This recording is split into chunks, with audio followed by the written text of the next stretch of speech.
तो hello students, welcome back to our very own channel Gyani Academy. मैं हूं नमन अग्रवाल, आप सभी का फेवरेट फैकल्टी। स्वागत करता हूं आप सभी का एक और नए लेक्चर में, जहां आज हम देखने वाले हैं आपके सीएमए फाइनल के पेपर नंबर 20 बी में सेक्शन बी के अंदर आने वाला चैप्टर नंबर 2, जो कि बात करता है definition, concept and features of insurance के बारे में। तो बिना किसी देरी के शुरू करते हैं अपना काम। जय श्री राम। ओके, तो as we all know that इसके प्रीवियस वाले लेक्चर में यानी लेक्चर नंबर 1 में हमने स्टार्ट कर दिया था आपके सेक्शन बी का फर्स्ट चैप्टर, और उसको प्रॉपर तरीके से हमने कंक्लूड भी किया था, जहां पे अपन ने इंश्योरेंस क्या होता है ये समझा था, साथ ही साथ LIC that is life insurance corporation of India और GIC general insurance corporation of India, इसका अपन ने हिस्ट्री देखा था कि ये कहां से क्या है। और लास्ट में मैंने आपको एक होमवर्क भी दिया था कि आपको क्या करना है। बेसिकली आपको एक टाइमलाइन बनाना था कि कब कब कैसे कैसे क्या सारे इवेंट्स दोनों ही जो भी बोलते हैं ऑर्गेनाइजेशन को लेके हुए। तो आई होप आप लोगों ने वो टाइमलाइन को भी प्रिपेयर कर लिया होगा। अब आज अपन आ चुके हैं इसके सेकंड वाले चैप्टर में, नेक्स्ट वाले पार्ट में, जो कि बात करता है definition, concept and features of insurance के बारे में। इसी के साथ ही साथ टाइप्स ऑफ रिस्क का भी एक टॉपिक है जो इसी चैप्टर में हमको कवर करना है। तो जैसा कि आपको यहाँ पे दिख रहा होगा कि इस चैप्टर में हमको इंश्योरेंस क्या है, इसका डेफिनेशन क्या, कॉन्सेप्ट है, फीचर्स क्या है और एक रिस्क वाला टॉपिक। तो टोटल 3 टॉपिक अगर मैं मेजर करूं अपने को इस चैप्टर में स्टडी करना है। पहला डेफिनेशन और कॉन्सेप्ट, सेकंड है आपका फीचर्स वाला, और थर्ड है आपका रिस्क वाला। तो ये 3 टॉपिक को अपन 3 सेपरेट लेक्चर में कवर करेंगे, जहां आज अपन देखेंगे डेफिनेशन एंड कॉन्सेप्ट वाला टॉपिक। लेक्चर नंबर 3 जो इसके बाद आएगा उसमें अपन देखेंगे फीचर्स ऑफ इंश्योरेंस, और उसके बाद लेक्चर नंबर 4 जो आएगा उसमें अपन देखेंगे रिस्क इन इंश्योरेंस वाला टॉपिक। क्लियर एकदम? जी सर। तो अब आते हैं अपन अपने इंट्रोडक्शन पे और समझते हैं कि क्या सारी चीजें यहाँ पे है। बोल रहा है in day to day life man is confronted with various risk. हमारी आम जिंदगी में, डेली लाइफ में हमारे आसपास बहुत सारे रिस्क होते हैं। भैया ऑफिस जा रहे हैं, आर्टिकलशिप करने जा रहे हैं, रास्ते में एक्सीडेंट हो सकता है, हॉस्पिटल का लंबा चौड़ा बिल आ सकता है, रिस्क है। आप कहीं अपना बैठ के नॉर्मल अपना खाना खा रहे हो, मान लो ऊपर से छत टपक गई, रिस्क है। ठीक है, तो हम क्या बोल रहे हैं यहाँ पे कि हम डेली लाइफ में बहुत सारे हम रिस्क से घिरे हुए हैं। कहीं से कोई हमको बीमारी आ सकती है, कुछ भी हो सकता है। भाई आजकल तो हवा पानी सब जगह बीमारी है, तो हम वेरियस रिस्क से घिरे हुए हैं अपनी डे टू डे लाइफ में। However great a genius he may be, it is impossible for him to foresee all calamities in store for him and provide necessaries for them to in advance। क्या बोल रहा है कि कोई आदमी कितना भी जीनियस हो, कितना ही बड़ा ज्ञानी क्यों ना हो, क्या बोल रहा है, वो हर एक आने वाले लॉस के लिए, हर एक आने वाले कैलामिटी को पहले से नहीं जान सकता। क्या मानो कोई जान भी गया, कोई इतना होशियार है कि भैया उसको आगे क्या क्या प्रॉब्लम्स आ सकती है वो पहले से समझ चुका है, बट उसके पास हो सकता है इतने रिसोर्सेज ना हो कि वो हर एक प्रॉब्लम को टैकल कर ले। क्योंकि कुछ भैया प्रॉब्लम्स ऐसी आती है जहां पे हमारे दिमाग की यानी हमारे भैया इमोशंस की वाट लग जाती है। कुछ प्रॉब्लम ऐसी आती है जहां भैया हमको फाइनेंशियली तरीके से हमारी वाट लग जाती है।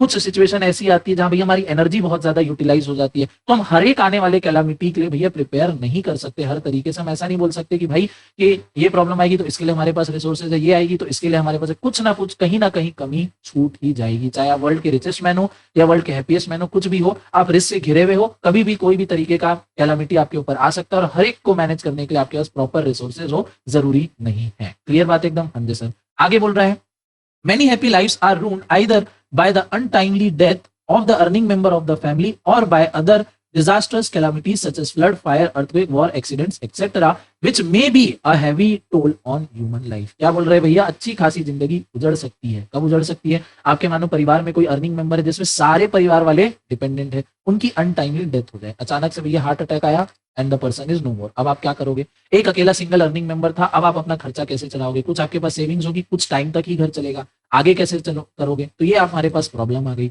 हो सकता है भैया कहीं पे बहुत ज्यादा बाढ़ आ गई, जो आपने एसेट बना के रखे थे, जो आपके घर है, वो बाढ़ में क्या हो गए? डिस्ट्रॉय हो गए। अर्थक्वेक में क्या हो गए? डिस्ट्रॉय हो गए। कोरोना आ गया, आपकी जॉब क्या है? चली गई। तो किसी भी तरीके का आपका क्या हो सकता है, कोई भी आपके लाइफ के लिए अनफ्रूटफुल इवेंट हो सकते हैं जो आपको परेशान कर सकेंगे। ठीक है, तो इसी के लिए हमको क्या करना है भैया, पहले से देख समझ के चलना है। हालांकि मैंने आपको शायद प्रीवियस लेक्चर में भी बताया होगा कि जो रिस्क है उसको हम एकदम पूरा जीरो तो नहीं कर सकते, बट हाँ कुछ हद तक उसका इंपैक्ट हम कम कर सकते हैं। ठीक है, रिस्क को हम जीरो नहीं कर सकते, बट हाँ कुछ हद तक हम उसका इंपैक्ट कम कर सकते हैं with the help of insurance. क्या बोल रहे हैं? वही बोल रहे हैं, these risk can not be known in advance as to when they will happen and it is physically impossible for an individual to make provision against them by him. Insurance is a device not to prevent these risks but to mitigate their rigor on individuals। क्या बोल रहे हैं यहाँ पे कि हम कोई भी रिस्क को जीरो नहीं कर सकते। ऐसा नहीं कि भैया मैंने इंश्योरेंस करवा ली तो अब कुछ होगा ही नहीं। जैसे मैंने अपने लिए एक लाइफ इंश्योरेंस पॉलिसी ली है, मैंने क्या ली? अपने लिए लाइफ इंश्योरेंस पॉलिसी ली है। अब ऐसा तो है नहीं कि मैंने पॉलिसी ले ली तो मैं कभी मरूंगा ही नहीं, मैं अमर हो गया। क्या ऐसा होगा क्या? Answer is no.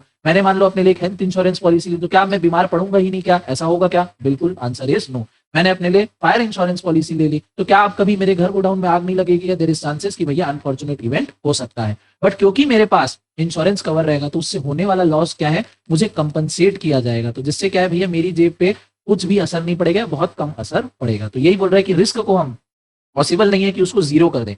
कोई आदमी, कोई इंसान नहीं बोल सकता कि भैया मैं रिस्क फ्री लाइफ जी रहा हूँ, ठीक है। रिस्क को हम जीरो नहीं कर सकते, बट हाँ उसके इम्पैक्ट को हम कम कर सकते हैं, उसके इम्पैक्ट को हम क्या कर सकते हैं, कम कर सकते हैं। क्लियर बात एकदम, समझे सर। आगे बोल रहा है insurance is defined as a cooperative device, ठीक है। Insurance is device as a cooperative device to spread the loss caused by a particular risk over several person exposed to it and who agree to insure themselves against the risk। क्या बोल रहा है, insurance एक हमारे पास एक ऐसा cooperative device है। Cooperative device मतलब कॉर्पोरेशन, लोगों के कोऑपरेट करने पे ये काम करेगा, ठीक है, जो कि क्या करेगा, लॉस को स्प्रेड कर देगा। एक पर्टिकुलर टाइप के लॉस को, ठीक है, एक पर्टिकुलर टाइप के लॉस को क्या कर देगा, सेवरल पर्सन में स्प्रेड कर देगा, ठीक है, जो भी उससे एक्सपोज है। जैसे मानो मैंने क्या लिया, मैंने एक फायर इंश्योरेंस पॉलिसी दी है, ठीक है, यानी मुझे डर है कि कल को अगर मेरे गोडाउन में आग लग जाती है तो मेरा सामान खराब हो सकता है, जिसके कारण मुझे हेवी लॉसेस हो जाएंगे। अब मार्केट में ऐसे कई सारे और बिजनेसमैन है, कई सारे ऐसे और गोडाउन ओनर्स है जिनको अपने सामान की चिंता है, ठीक है। अब ऐसा तो है नहीं कि भैया एक टाइम पे ही हर एक के गोडाउन में आग लग जाएगी, क्या ऐसा होगा क्या, आंसर इज नो, नहीं होगा। मानो भैया किसी का गोडाउन ए जगह में है, किसी का गोडाउन से 20 किलोमीटर दूर बी जगह में, अगर आग लगनी होगी एक जगह लग जाएगी, दूसरी जगह लगेगी, क्या, आंसर इज नो। अब क्या होगा, पॉलिसी लेना है। अब अगर मैंने फायर इंश्योरेंस पॉलिसी ली है, मैंने उसका प्रीमियम दिया है और इस ओनर ने भी प्रीमियम दिया, और ऐसे ही जितने भी हजारों लाखों लोग हैं जिनको डर है, उन्होंने भी क्या लिया है, फायर इंश्योरेंस पॉलिसी लिया है, यानी सबका उन्होंने प्रीमियम दिया है। प्रीमियम दिया है मतलब पैसा दिया और एक अच्छा खासा अमाउंट साथ में इकट्ठा हो गया। अब मान लो मेरे गोडाउन में कल को कुछ अनफॉर्चुनेट हो जाता है, मुझे हो जाता है लॉस। अब क्या होगा, ये जो पैसा इकट्ठा हुआ इसमें से कुछ पार्ट, यानी जितने की मैंने पॉलिसी ली होगी उतना मुझे क्या मिल जाएगा, उतना मुझे वापस मिल जाएगा एज अ कंपनसेशन। अब क्या मैंने इतना पूरा पार्ट का पैसा दिया था, क्या, आंसर है नो। मैंने प्रीमियम बहुत थोड़ा सा दिया था, मानो मैंने प्रीमियम इतना सा दिया था, बट मुझे पैसा कितना मिलेगा, इतना सारा मिलेगा, ठीक है। तो ये जो एक्स्ट्रा पैसा ये कहां से आया, ये उन लोगों से आया जिन्होंने कंट्रीब्यूशन दिया था, ये उन लोगों की तरफ से आया जिन्होंने कंट्रीब्यूशन दिया था, बट उनके यहाँ कोई मिस हैपनिंग नहीं हुई, तो पैसा बच गया। तो वो किसके काम आ गया, मेरे काम आ गया। तो इंश्योरेंस में क्या हो रहा है, मेरा लॉस बाकी लोगों के ऊपर भी क्या हो गया, स्प्रेड हो गया। मेरा लॉस क्या है, बाकी लोगों के ऊपर स्प्रेड हो गया। एक तरीके से सबका मुझे कंट्रीब्यूशन मिला और मेरा लॉस क्या हो गया, कंपनसेट हो गया। तो इंश्योरेंस वही बोल रहे हैं कि एक कोऑपरेटिव डिवाइस है, ऐसा डिवाइस है जो लोगों के कॉर्पोरेट करने पे चलेगा, लोगों के कॉर्पोरेट करने पे चलेगा, जिससे मुझे या हम में से किसी भी मेंबर को लॉस होता है तो वो क्या हो जाएगा, बाकी सारे मेंबर में क्या हो जाएगा, स्प्रेड आउट हो जाएगा। बाकी सारे मेंबर में क्या हो जाएगा, स्प्रेड आउट हो जाएगा, जो खुद भी ये मान रहे हैं कि कल को ये वाला हादसा हमारे साथ हो सकता है। Who agree to insure themselves again that risk, जो खुद भी ये मान रहे हैं कि कल को जाके हमारे को भी इसके रिगार्डिंग, इस इंसिडेंट के रिगार्डिंग लॉस हो सकता है। क्लियर बात एकदम, हाँ जी सर। आगे देखो क्या लिखा है, whenever there is uncertainty concerning probable loss there is a risk। जहां भी अनसर्टेनिटी है कि लॉस हो सकता है या नहीं हो सकता है, वहां रिस्क है भैया। मान के चलो आपको लॉस हो सकता है। The risk is the uncertainty of a financial loss. क्या चीज का रिस्क भैया, कि अनसर्टेनिटी के आगे जाके हमको हैवी फाइनेंशियल लॉसेस हो सकते हैं। It should not be confuse with the chance of loss which is the probable number of losses out of a given number of exposure. भैया इसको लॉस के चांस के साथ कंपेयर नहीं करना है। It should not be confuse with peril which is defined as a cause of loss और with a hazard which is a circumstance that might elevate the likelihood of a loss. Lastly, it's crucial not to conflate a risk with the actual loss, which is the unintentional decrease or vanishing of the value resulting from an unforeseen event। क्या बोल रहा है कि भैया ये crucial हो जाता है हमारे लिए कि एक अनइंटेंशनल लॉस, ठीक है, एक अनइंटेंशनल लॉस, क्या बोल रहा है, not to conflate risk with the actual loss which is the unintentional decrease or vanishing of the value result from an unforeseen event। क्या बोल रहा है भैया, रिस्क को हमको एक्चुअल लॉस के साथ ही रख के देखना है, रिस्क को हमको एक्चुअल लॉस के साथ ही रख के देखना है कि भैया हमको बिजनेस में लॉस होने का रिस्क है, अब एक्चुअल में कितना हो सकता है उसकी हम वैल्यू फाइंड आउट करने की कोशिश करते हैं, और तभी जाके उतनी ही वैल्यू का इंश्योरेंस कवर हम अपने बिजनेस के लिए लेते हैं। तो सिंपल यही था हमारे इंट्रोडक्शन में कि इंश्योरेंस क्या है, ये एक ऐसा डिवाइस है जो आपके लॉस को बाकी मेंबर्स के ऊपर क्या कर देता है, स्प्रेड आउट कर देता है, बाकी मेंबर्स के ऊपर स्प्रेड आउट कर देता है। सिंपल। आगे लिखा है definition of insurance. Definition of insurance क्या बोल रहा है, before fully elaborating on the definition of insurance get familiar with the following terms. The definition of insurance can be made from 2 points. ठीक है, दो अलग अलग पॉइंट ऑफ व्यू जहां से हम इंश्योरेंस को देख सकते हैं। ठीक है, नहीं बेसिकली दो अलग अलग नजरिया है कि आप इंश्योरेंस को किस तरीके से देखना चाह रहे हो। अल्टीमेटली बात वही है कि आपको भैया प्रीमियम देना है और आपको एक आगे जाके जो फ्यूचर में लॉस हो सकता है उसके लिए आप क्या हो जाते हो, कवर्ड हो जाते हो, उसके लिए आप इंश्योर्ड हो जाते हो कि अगर रिस्क होगा तो वो जो रिस्क है, वो जो लॉस है वो बाकी लोगों में स्प्रेड आउट हो जाएगा और मुझे मेरे लॉस का कंपनसेशन मिल जाएगा। अब दो पॉइंट ऑफ व्यू बोल रहे हैं, number 1 is functional definition and second is contractual definition. अब इसका ब्रीफ आइडिया अपन लेते हैं। Coming towards functional definition of insurance. Now, what is functional definition of insurance? Insurance is a cooperative device for distributing losses falling on individual or his family over many persons, each bearing a nominal expenditure and feeling secured against heavy loss.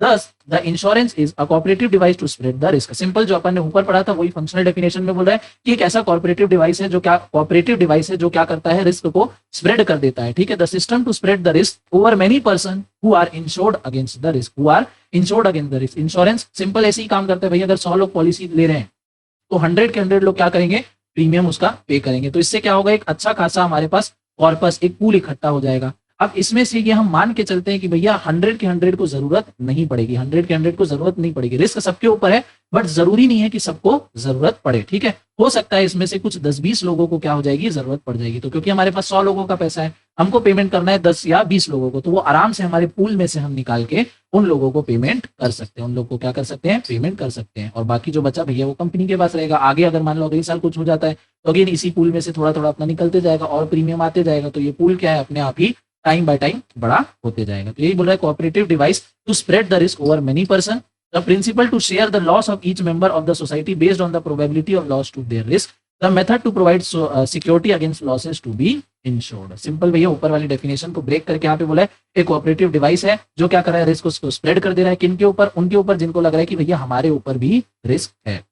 और once आप एक policy ले लेते हो, आप insured हो जाते हो, टेंशन फ्री हो जाते हो कि भैया अब कोई रिस्क होता है, कोई रिस्क सही में आ जाता है, एक्चुअल रियलिटी में कन्वर्ट हो जाता है, हमको कोई लॉस हो जाता है तो वी आर इंश्योर्ड, हमको हमारा कंपनसेशन मिल जाएगा। तो this is functional definition of insurance. Now coming towards contractual definition of insurance, which states that insurance is defined as a form of risk management. Primary insurance has been defined to be that in which a sum of money as a premium is paid in consideration of the insurance incurring the risk of paying a large sum upon a given contingency. ऊपर वाले definition में हम बात कर रहे थे कि भैया रिस्क स्प्रेड हो जाएगा, रिस्क क्या हो जाएगा, स्प्रेड हो जाएगा। वहां पे हम प्रीमियम वगैरह की बात नहीं कर रहे थे, हालांकि मैंने आपको एक्सप्लेन किया क्योंकि इंश्योरेंस इसी तरीके से वर्क करता है, आपको अच्छी तरीके से समझ में आएगा। अब यहाँ पे हम बात कर रहे हैं प्रीमियम के बारे में। अब यहाँ पे हम बात क्या कर रहे हैं, प्रीमियम के बारे में। बोल रहे हैं कि इंश्योरेंस को हम कुछ एक रिस्क मैनेजमेंट की तरह समझ सकते हैं, जहां पे हमको एक सम ऑफ मनी जिसको प्रीमियम बोला जाता है वो हम पे करते हैं इन कंसिडरेशन ऑफ इंश्योरेंस। ठीक है, कॉन्ट्रैक्ट में अपन ने पढ़ा है ना भैया, दोनों पार्टी कुछ ना कुछ कंसिडरेशन देती है।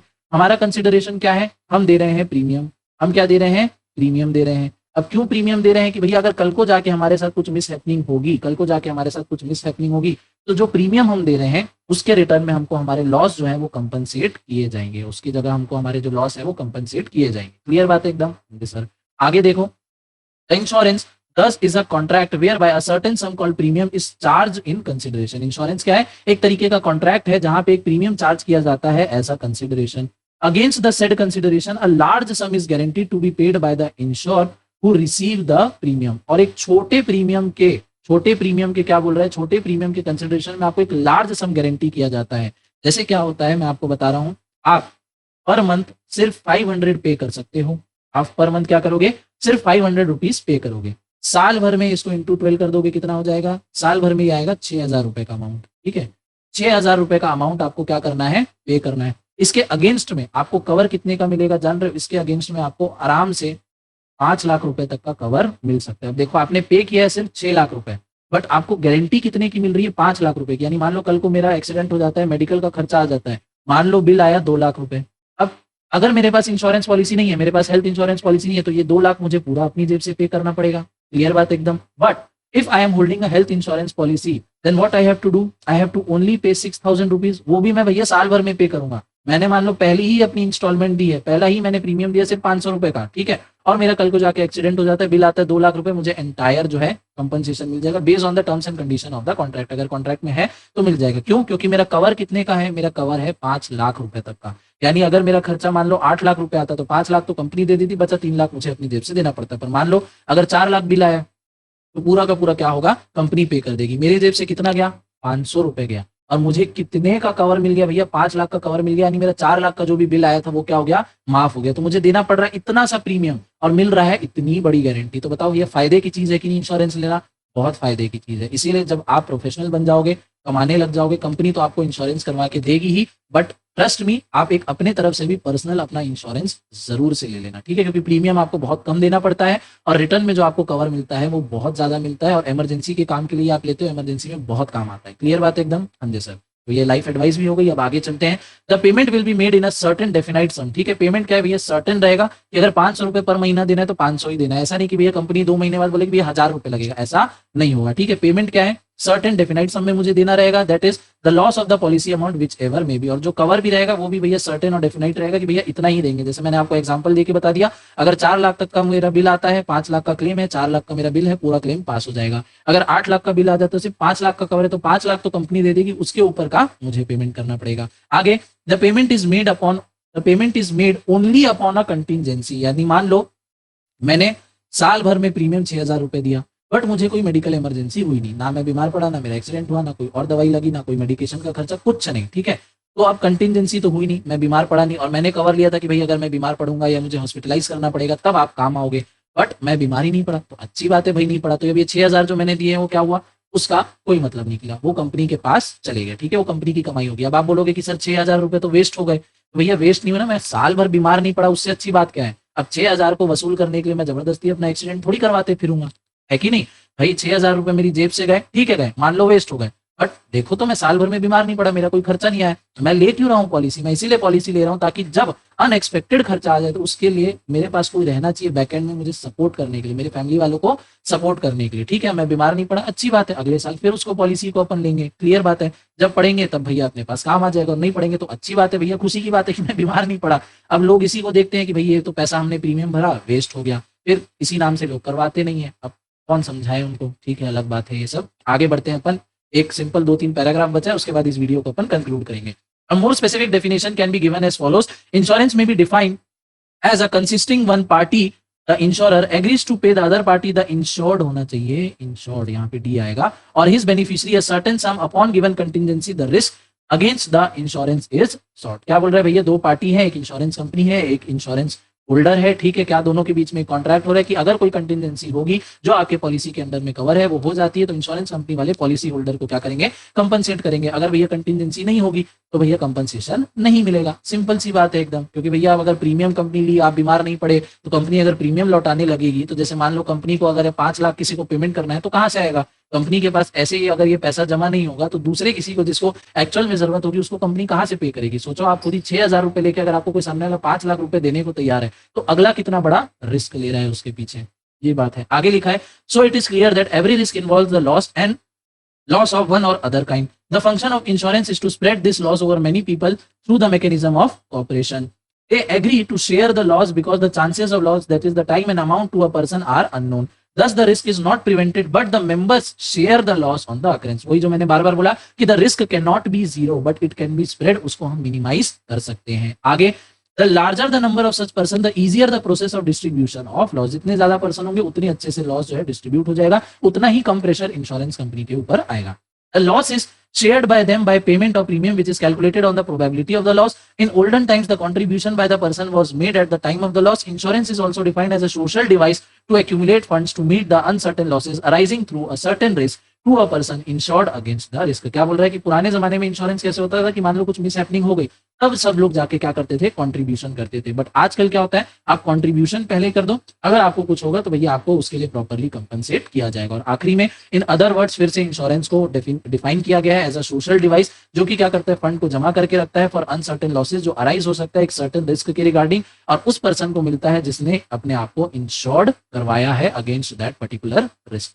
तो this was your definition and concept of insurance. नीचे आपको दिख रहा होगा फीचर्स ऑफ इंश्योरेंस, जैसा कि मैंने आपको पहले बताया, इसको अपन नेक्स्ट वाले पार्ट में कवर करेंगे। नेक्स्ट पार्ट कब आएगा, आप लोग का रिस्पांस के ऊपर डिपेंड करता है। जितना ज्यादा मुझे दिखेगा कि आप लोग वीडियोस देख रहे हो, शेयर कर रहे हो, लाइक्स वगैरह आ रहे हैं, कमेंट में अगर आप रिक्वेस्ट कर रहे हो, मुझे लगेगा डिमांड है, मेरी तरफ से आप लोग को सप्लाई जरूर मिल जाएगा। तो नेक्स्ट पार्ट अपन जो कवर करने वाले हैं that is features of insurance. कम से कम 7 से 8 फीचर्स हैं जिसको अपन नेक्स्ट पार्ट में टोटली कवर कर लेंगे। तो this was the end of the video. आप लास्ट तक बने रहे, अपना वैल्यूएबल टाइम देने के लिए दिल से धन्यवाद।